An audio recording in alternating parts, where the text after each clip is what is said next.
This is the Snake Wolf hissing at you, and today we are taking a look at the Masters of the Universe, Terror, shapeshifter with the sinister shriek, part of the Snakemen. On the back, we see Terror fighting against Shannara on the pterodactyl in front of the Preternia Castle Grayskull during the era of King Grayskull. The Snakemen's alien ally renders his enemies helpless with a deafening sonic roar, modernizing and celebrating the original 80s Masters of the Universe action figures. Rise of the Snakemen. The dreaded Snakemen have arisen from the darkest depths of Snake Mountain.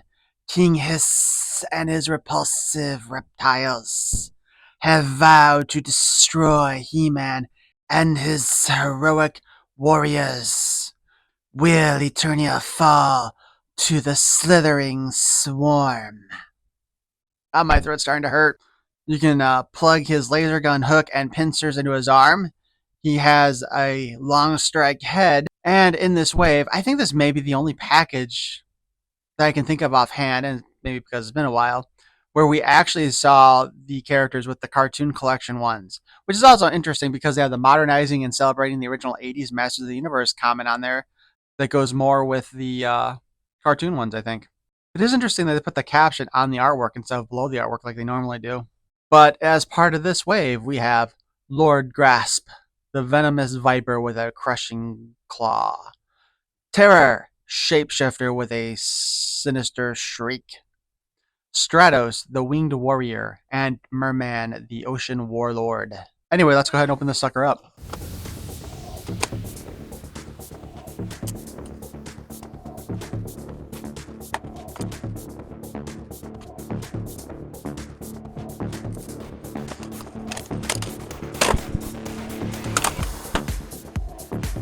That may be seriously one of the worst cutting jobs I've done. We, of course, have his little informational check sheet. The mini-comic that comes with him is Leviathan's War, which sadly has introduced us to a number of characters but gives us no actual background on anybody interesting. We, of course, have Lord Grasp talking with Lady Slither as she is trying to get him to help her escape from the void that she is trapped in. He will agree to do it, but only if she becomes his bride. When he goes to do it, he is using the snake dagger, which, oddly enough, generally comes with her, not him, to try to open up the portal at the top of Snake Mountain. They are attacked by Reptlix and his army. Actually, Lord Grasp apparently has both Terror and Vypor in his grouping. Let's be honest, both Vipron and Terror here sound like they have more interesting backstories that should have been told instead of this cluster.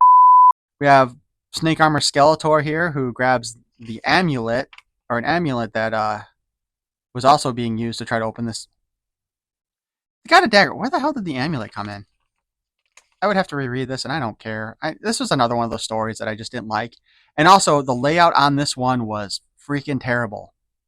Why, you ask? Okay, you know what? I think part of the problem is that this comic was probably shortened, because a lot of these special characters had extended comics. But, and I think I did this in one of my other reviews, or in the Vipron review, this image here and this image here are the same image.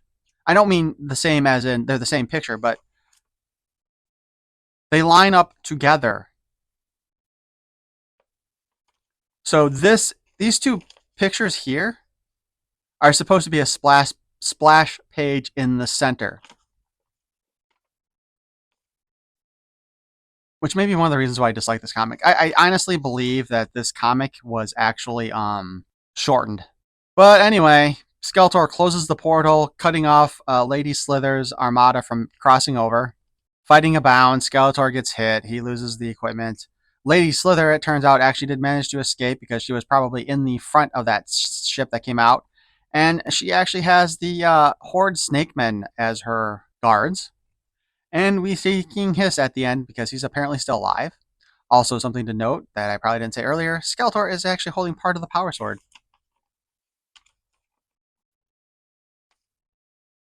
I wonder if the artist for this has actually come out, artist and writer have actually come out to say anything about the way they set this up.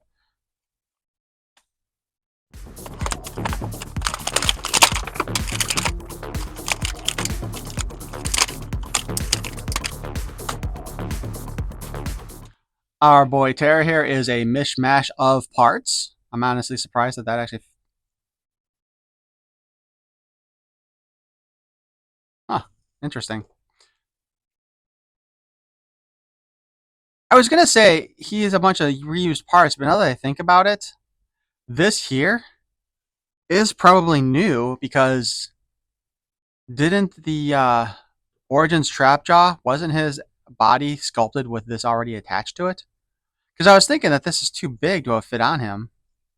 Or wrap. Okay, so let's just go over the parts real quick here.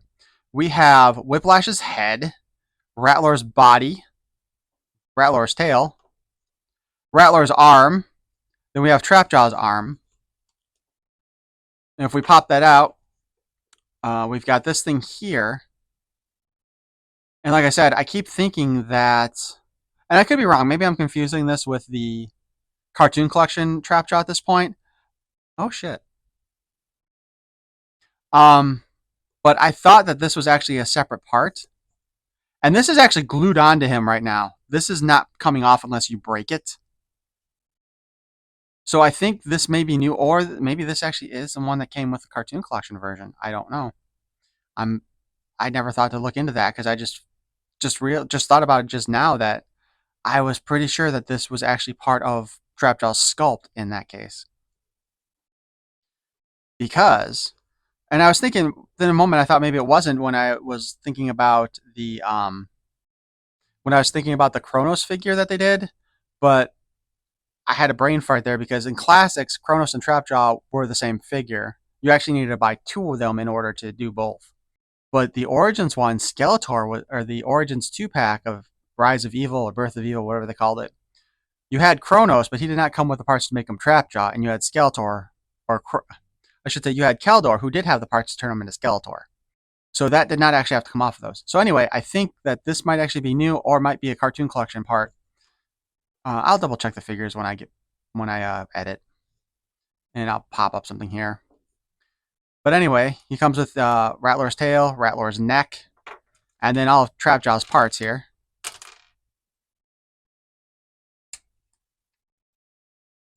So as always, remember that once you put in his tail, you can't get it back out. And this is added difficultly because you have to actually slide it underneath the little guard thing on his shoulder too. But there we go, we got it. The one thing that I dislike about Rattler's tail is that it is molded like this and doesn't... I wish they'd kind of molded it so that it sat a little bit angled a bit. Although these legs, because he's using Mosquitor's legs, I think they might be a little bit taller than Rattler's. So it's not... I think Rattler, it actually sat on the ground like this, and in Mosquitor, it's like that with those legs. Yeah, this is like the biggest hodgepodge of figures that they have done. Of course.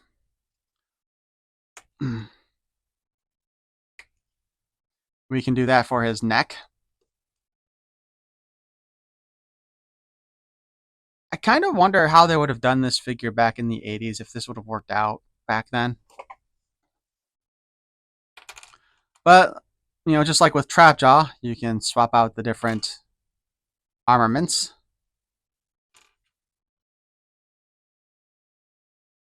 But he does not have Trapjaw's belt, so you cannot put the armaments on him, which is kind of annoying. I sort of feel like this guy would probably use the claw more than anything else. Articulation-wise, let's go over that with this bad boy. With the extended neck, even. There is a ball joint at the end. Actually, let's take a quick look at these.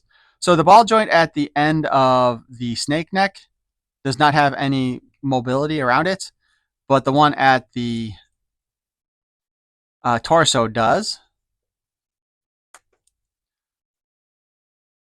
So while we can do a little bit of basically spin this around, you can't really move him to look up and down very much at all at the head part.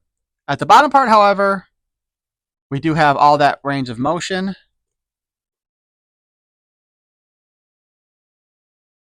To be perfectly honest, though, the one problem with these figures with the Rattler body is that without the actual action feature, it's kind of silly looking. Same goes, honestly, with Magana.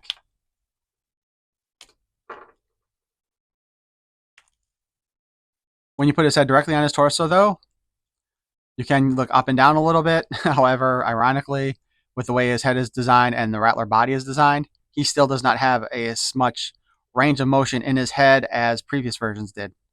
He also kind of reminds me of a pufferfish this time around. I don't know why. And much like Whiplash previously, he's got the little nose tooth thing. Kind of think they should have just painted that or left it without any deco and just had it be plain purple and just have him have fangs down there instead of that ridiculous tooth thing. On his trap jaw arm, it spins all the way around. We have ability to hinge up and down a little bit, not fully. The elbow does have a spin and a hinge, but because of the nature of the mechanical arm, it goes all the way back and forth. Also, being that this guy is shown in the artwork as being in pre-Eternia, kind of makes you wonder if somebody stole if this guy died back then and basically his parts were taken to use for Trapjaw. Something to think about. He does have a spin at the torso. The belt does not really interfere, but it does stiffen it a bit. Again, I want to say that this is still Rattler's actual crotch piece. And of course, it does come apart like normal. The other arm has the full hinge up and down, the full spin. His elbow only does the standard kind of 90-degree bend to it. He's got the slapping hand. You can spin it and you can put it in. So you got that really good slapping motion there. His legs kick up only about that far. They kick back about that far. We have the bend there. It does kind of look like the knee or the design of the foot might interfere with the crunch, but once you have it fully back, you can still see there is a gap between the boot and his back thigh. We do have the joint and the spin at the bottom. I should say the hinge and the spin at the bottom of his foot. So once again, Whiplash head, Rattler neck and body and shorts, and arm, Trapjaw's arm and equipment, and Mosquito's legs and feet.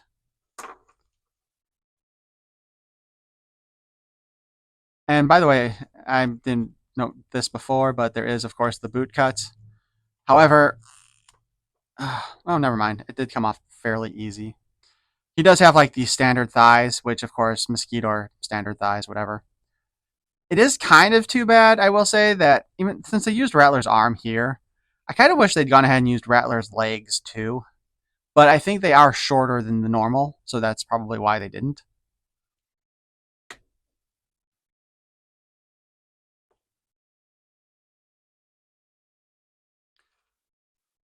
Overall, he's not too bad of a figure. I could, again, do without the nose tooth being painted there and just left purple so it wouldn't stand out as much. I would rather, though, because they keep on referring to this guy as, shapeshifter. It mentions that he's an alien ally to the Snakemen, so he's not actually one of the Snakemen, I would assume that means. So it would have been far more interesting to understand that, just like with Vipron, as he is supposed to be connected directly to the Viper Tower in Pre-Eternia, would have been nice to know more of that story. This has kind of been the one terrible thing recently with some of these comics, is they're not really exploring some of the specific characters. I get it with these ones because they wanted to write a comic that had all the characters in it for this release of the Snakemen. Although again, I'm just saying this story looks like it is incomplete, and that's probably why it kind of doesn't make a whole lot of sense when you read it. But I would rather know his background, and I would rather know Viperon's background, just like with Demo Man. Instead of giving us this stupid story with Skeletor, with them being in the Skeletor and kind of in control here and there, and then exercised twice from Skeletor, I'd rather know what Demo Man's history was in before Skeletor. Those are the stories that I want to see. Anyway, I hope you enjoyed this review and my rant on the storytelling aspects. Please feel free to leave some comments, especially about the rant if you want. If you want to drop in a subscription there, that'd be great. You can also do a notification with that little bell button. Not that I ever get notifications when I do click the bell myself on videos. And if you enjoyed the content, please leave a like. And if you didn't enjoy the content, please leave a like also, just because, reasons. However, if you dislike the content, tell me why or what you didn't like about it, because that's one thing I've noticed most of the time when I get the dislike, a few dislikes that I get. I never hear the reason why. And if it's something where I can improve it, that'd be great. I mean, if it's my opinion on something, then there's nothing I can do about that. But if there's something with the way I'm doing the review that you don't like, let me know. Maybe I can improve it, maybe I can't. Thanks for watching. Peace and love.